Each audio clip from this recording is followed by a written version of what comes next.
प्यारे बच्चों, क्लास 11-12 के लिए परीक्षा का कार्यक्रम साथ ही सिलेबस को जारी कर दिया गया है। इस वीडियो में हम लोग क्लास 11 सब्जेक्ट इकोनॉमिक्स के पाठ्यक्रम को देखेंगे, जिसमें हम लोग को पता चलेगा कि हम लोग को साल भर में क्या क्या टॉपिक पढ़ना है और किससे कितने प्रश्न आएंगे और इसको कितना क्लास में ख़त्म करना है। तो सबसे पहले हम लोग देखते हैं ग्रुप ए का, जिसको आपको जून माह में आपको क्या क्या पढ़ना है। तो पहला और दूसरा सप्ताह में आपको पढ़ना है सांख्यिकी का परिचय, जिसमें है अर्थशास्त्र क्या है, फिर है सांख्यिकी का अर्थ, सांख्यिकी का क्षेत्र और सांख्यिकी का महत्व। ये आपको 4 क्लास में ख़त्म करना है। फिर है आंकड़ों का संग्रह, ये आपको तीसरा सप्ताह पढ़ना है, जिसमें है आंकड़ा संग्रह के उद्देश्य और आंकड़ा के स्रोत, प्राथमिक आंकड़ा संग्रह करने की विधियां, जनगणना और प्रतिदर्श विधि, भारत की जनगणना और NSSO, प्रतिचयन और अति प्रतिचयन त्रुटियां। चौथा सप्ताह में आपको जून में ही पढ़ना है आंकड़ों का संगठन, जिसमें है अर्थ और वर्गीकरण। पांचवा सप्ताह में आपको पढ़ना है आंकड़ों के प्रस्तुतिकरण, जिसमें है चर, अर्थ और प्रकार, बारंबारता वितरण, जिसका है अर्थ संबंधित संकल्पना, बारंबारता वितरण कैसे तैयार करें, बारंबारता सारणी, द्विचर बारंबारता और इसका फिर है रिवीजन। पांचवा सप्ताह में ही आपको पढ़ना है प्रस्तुतिकरण, अर्थ और प्रकार, आंकड़ों का पाठ, विषयक प्रस्तुतिकरण, सारणीकरण, सारणी की विशेषताएं और दंडालेख। इसी में आपको अब जुलाई माह में पहला और दूसरा सप्ताह पढ़ना है वृत्त चार्ट, आयतचित्र, बारंबारता बहुभुज, बारंबारता वक्र, तोरण, अंकगणितीय रेखाचित्र और इसका रिवीजन है। तीसरा सप्ताह में आपको पढ़ना है केंद्रीय प्रवृत्ति की माप, जिसमें आपका औसत, अर्थ और विशेषताएं है। औसत मतलब माध्य का अर्थ और विशेषता है। फिर है समांतर माध्य की गणना करना, फिर है भारी समांतर माध्य, समांतर माध्य के गुण और विशेषताएं हैं। फिर है माध्यिका, अर्थ, गुण, दोष, माध्यिका की गणना, विविक्त श्रृंखला, माध्यिका की गणना, सतत श्रृंखला, चतुर्थक, शतमक, बहुलक, अर्थ, गुण, दोष, बहुलक की गणना, विविक्त श्रृंखला। विविक्त श्रृंखला मतलब तीनों श्रृंखला में, व्यक्तिगत श्रेणी में आपको, और हो गया खंडित श्रेणी और सतत श्रेणी में। फिर है बहुलक की गणना सतत श्रृंखला में, माध्य, माध्यिका और बहुलक में संबंध और सापेक्षिक स्थिति, श्रेष्ठ औसत, इसका पुनरावृत्ति। ये आपको चौथा और छठा सप्ताह में कंप्लीट कर लेना। उसके बाद परिक्षेपण की माप मतलब अपकिरण की माप को पढ़ना है, जिसमें है परिक्षेपण मतलब अपकिरण, अर्थ और महत्व है, पारस, पारस मतलब हो जाएगा विस्तार और विस्तार गुणांक। किताब में आपका विस्तार लिखा हो सकता है या पारस लिखा हो सकता है। फिर है चतुर्थक विचलन, अर्थ और गणना, जिसमें असमूहित आंकड़ा से। फिर है चतुर्थक विचलन की गणना, सामूहिक आंकड़ा, चतुर्थक विचलन गुणांक पढ़ना।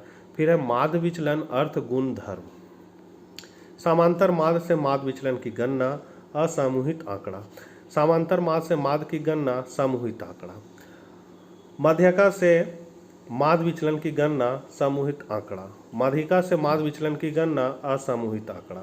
फिर माध्य विचलन गुणांक पढ़ना है, मानक विचलन, मानक विचलन मतलब स्टैंडर्ड डिवीजन पढ़ना है आपको, जिसमें अर्थ, गुण और दोष पढ़ना है। फिर मानक विचलन की गणना, असमूहित आंकड़ा, फिर मानक विचलन की गणना, समूहित आंकड़ा, फिर विचलन गुणांक, लॉरेंज वक्र।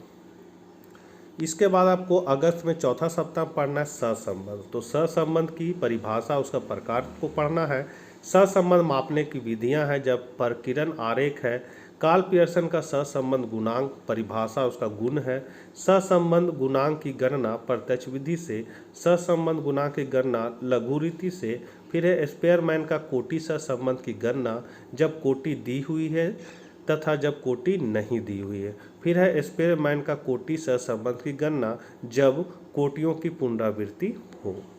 फिर है आपका सूचकांक, मतलब इसको इंडेक्स नंबर कहते हैं हम लोग। तो सूचकांक की परिभाषा, महत्व है, सूचकांक की रचना सामूहिक विधि से है, भारित विधि लास्पिया और पाश्चे है, मूल्यानुपातों की माध्य विधि है, उपभोक्ता की कीमत सूचकांक थोक कीमत सूचकांक है। फिर औद्योगिक उत्पादन सूचकांक, संवेदी सूचकांक। फिर सूचकांक की रचना में मुद्दे, अर्थशास्त्र में सूचकांक का महत्व और रिवीजन है।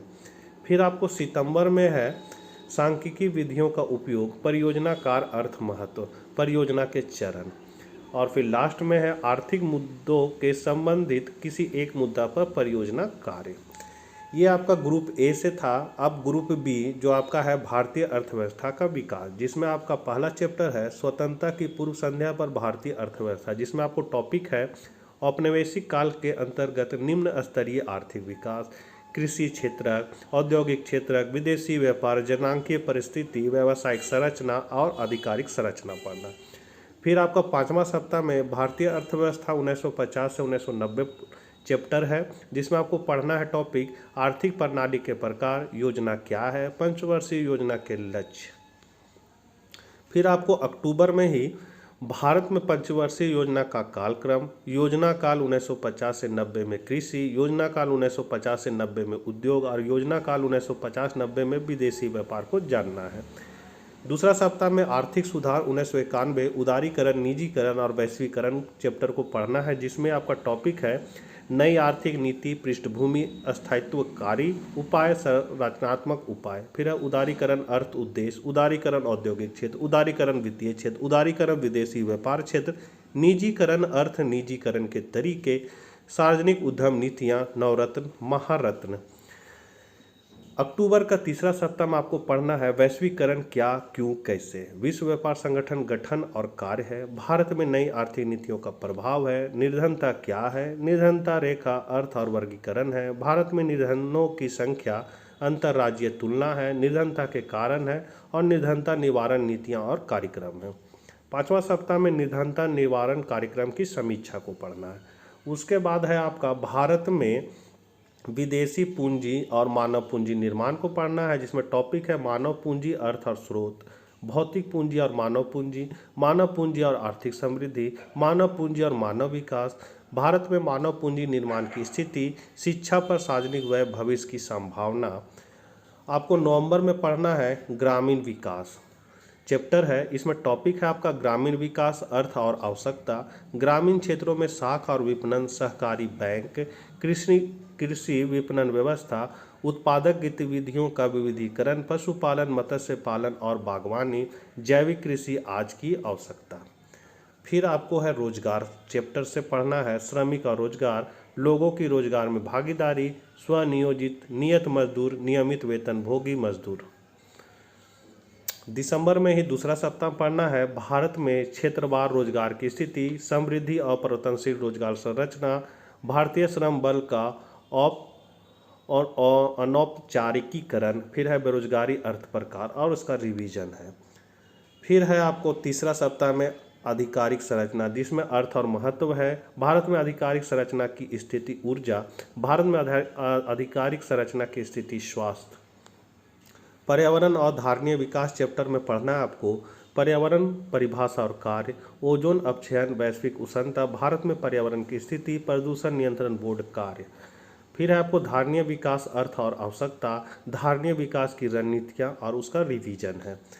फिर जनवरी में आपको पढ़ना है भारत और उसके पड़ोसी देशों के तुलनात्मक विकास अनुभव, जिसमें है विकास पथ एक चित्रांकन, जननांकीय संकेतक, सकल घरेलू उत्पाद एवं क्षेत्रक, मानव विकास के संकेतक, विकास नीतियाँ एक मूल्यांकन और उसका रिवीजन। उसके बाद जनवरी फरवरी में आपको रिवीजन करना है और उसके बाद आपका फाइनल एग्जाम आ जाएगा। तो ये था क्लास 11 इकोनॉमिक्स ग्रुप ए और ग्रुप बी का सिलेबस, जो आपको साल भर पढ़ना है। मिलते हैं नेक्स्ट वीडियो के साथ। ज़रूरतमंदों को वीडियो जरूर शेयर करें। Bye bye.